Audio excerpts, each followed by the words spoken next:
Mirë se erdhe në botën ku askush nuk është i pafajshëm. Sekrete shqiptare, vendi ku rrëfimet më të thella, më të ndaluara dhe më të pathëna të shqiptarëve marrin zë. Na bëni subscribe për histori të ndryshme.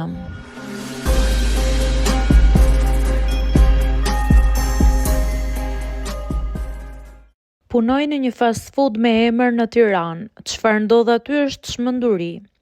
Kurse kisha menduar se një vend pune i thjesht, një fast food në zemër të Tiranës do të më hapte syt për një botë që më kishte qenë krejt e fshehur. Hyra aty vetëm për ca muaj për të kursyer ca para, por mjaftuan 2 javë që unë të kuptoja se aty nuk shitej ushqim. Aty shitej çdo gjë përveç ndërgjegjes.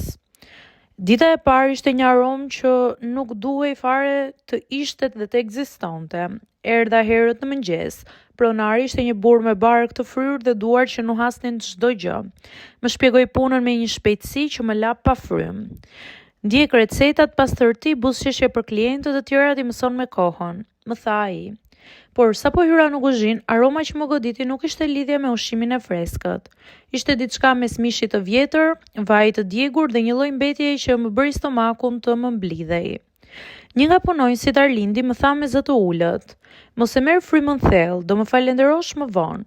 Nuk e kuptova, por pas pak do e kuptoja më qartë.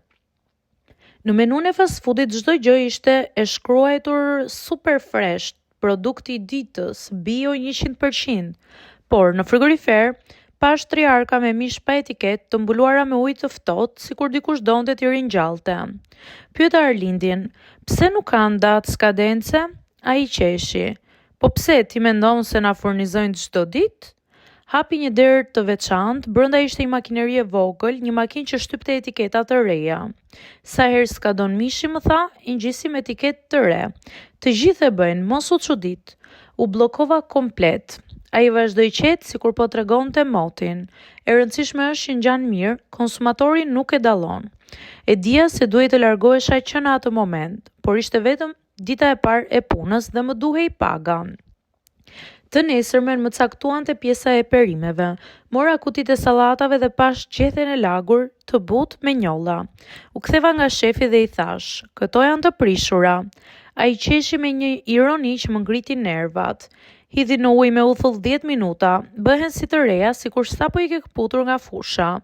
Dhe realisht bëheshin, por ngjyra, aroma e dija që nuk ishin të sigurta. Shefi më uli zërin: "Këtu nuk hedhim gjë, çdo gjë shitet, a e kupton?" Nuk guxova të flisja më. Pastaj erdhi nata, ora kur dilnin porositë sekrete.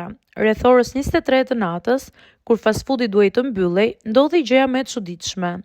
Dera u la hapur, u fikën gjysma e dritave, në kuzhinë hyri një grup burrash me makina të shtrenjta, të cilët nuk hynin nga pjesa e klientëve, por nga dera e pasme. Arlindi më tha: "Këta nuk janë klient, ata marrin menun tjetër." U çudita. "Nuk po flasim për ushqim," tha ai duke mu afruar. "Këtu bëhen edhe pazare të tjera të ndaluara." Sytë e mi u zgjeruan. "A bëhet trafik këtu?" I thash duke pshërëtir. Ai ngriti supet. "Unë nuk di gjë, unë vetëm gatuaj, por mos pyet shumë dhe sidomos mos ju afro atyre asnjëherë." Një natë pas gjërat që më ndoqën në ëndra. Isha duke pastruar te lavamani kur dëgjova zhurmën e dhomës së magazinës. Dera ishte pak e hapur, u afrova me kujdes. Pash 2 nga klientët e natës duke shkëmbyer një qese të vogël transparente me shefin. Ai nuk po merrte vetëm ushqim. Pash qartë se çfarë ishte. Ishin substanca të ndryshme.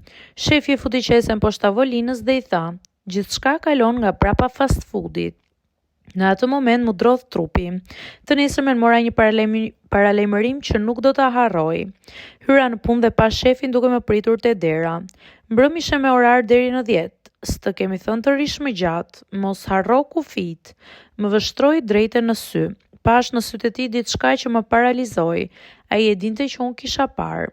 Vazhdoi dhe më tha: "Njerëzit që rrinë më shumë se ç'duhet shohin gjëra që s'janë për ta."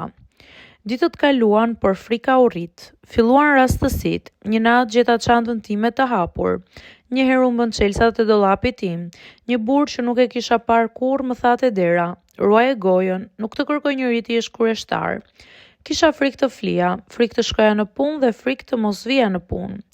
Sot jam ende aty, por vetëm fizikisht. Kam gjetur një vend të ri pune, por ende nuk jam larguar. Po pres ditën e fundit të muajit për të marrë rrogën e fundit. Dhe çdo natë që punoj, ndjej sikur eci mbi akull të hollë, sepse ajo çfarë ndodh aty është shumë më tepër se mish me skadencë të ndryshuar. Është një botë e fshehur, e mbuluar me aromë hamburgeri, e maskuar me shaka dhe buzëqeshje për klientët, dhe unë jam vetëm një vajzë që pa më shumë se ç'duhej të shihte.